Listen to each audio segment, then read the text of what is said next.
미국 미시간주 디트로이트와 캐나다 온타리오주 윈저를 잇는 고디하우 국제대교입니다.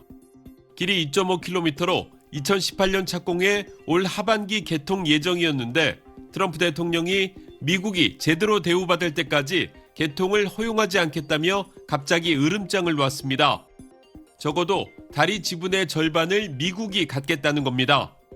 The U.S. should own at least half of the bridge, have shared authority over what passes across it, and participate in the economic benefits generated by its use. 트럼프 대통령은 교량 건설에 미국산 자재가 많이 쓰이지 않은 점도 문제 삼고 나섰습니다. 7조 원에 달하는 건설 비용을 부담한 캐나다는 미국산 자재를 쓴 데다 운영도 양국 지방정부가 공동으로 한다며 트럼프가 허위 사실을 유포한다고 반박했습니다. The costs of construction are going to be repaid through tolls. Once that's done, Michigan and Canada are going to be the owners of the bridge and split the proceeds. 미시간주도 개통을 막지 말라는 입장입니다. Canadians have paid for the bridge. It is important that it continues to move forward and open up on time, and that's my expectation. 중국과 관계 개선에 나선 캐나다가 못마땅해서 트럼프가 억지 주장을 한다는 해석이 나옵니다. 뉴욕타임스는 1979년부터 디트로이트와 윈저를 잇는 기존 교량을 소유한 재벌 가문이 새 교량 때문에 손해를 볼까봐 트럼프 정부에 로비를 벌인 것도 개통 불허 위협의 배경이 됐다고 전했습니다. 워싱턴에서 SBS 김용태입니다. 마크 카니 캐나다 총리가 어제 베이징에 도착해 3박 4일의 공식 방중 일정을 시작했습니다.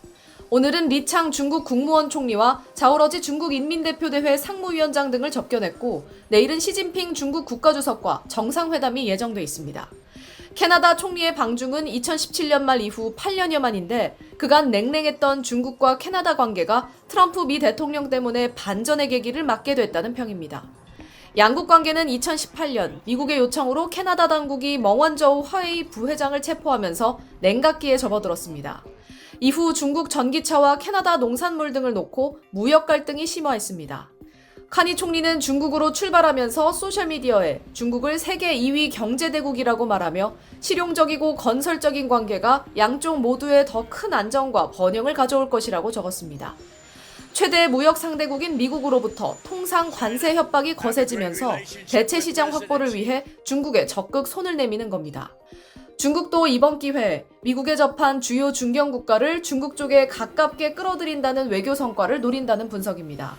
리샹 중국 사회과학원 연구원은 캐나다가 이웃으로부터 전례 없는 안보 압박에 직면해 있다면서 강대국과 관계를 관리하는 게 실존적인 전략 과제가 되고 있다고 짚었습니다.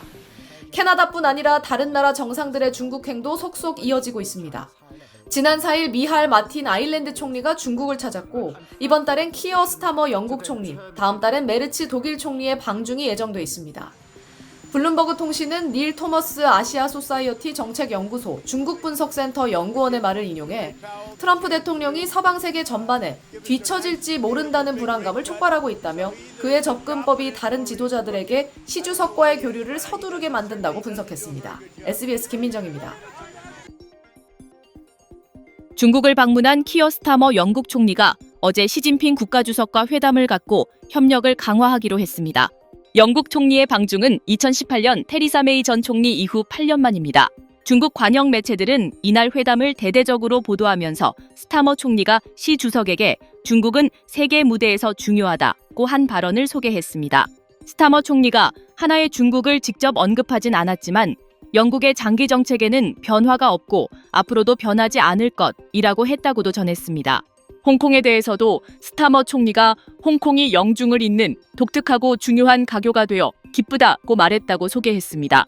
영국 정부는 지난 2020년 홍콩의 자치권을 대폭 제한한 국가보안법이 중국 주도로 제정되자 일국양제 원칙의 위반이라며 강하게 비난한 바 있는데 이번 방중에선 홍콩의 현실을 긍정적으로 평가하는 듯한 발언을 했다는 겁니다.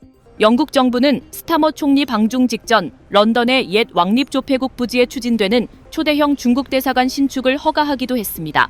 지하에 밀실이 다수 배치된 설계안 때문에 중국의 불법 스파이 활동의 거점이 될 수 있다는 우려 때문에 여러 차례 허가를 보류해왔지만 결국 승인을 해준 겁니다. 중국 관영 매체들은 G7 정상들의 이런 중국 밀착 행보를 부각하는 보도를 하고 있습니다. 지난달 3일 마크롱 프랑스 대통령을 시작으로 카니 캐나다 총리, 스타머 영국 총리에 이어 메르츠 독일 총리도 다음 달 대규모 경제 사절단을 이끌고 중국을 찾을 예정입니다. 트럼프 미국 대통령의 자국 우선주의 외교로 서방 주요국이 중국과의 관계 재정비에 나섰다는 분석입니다.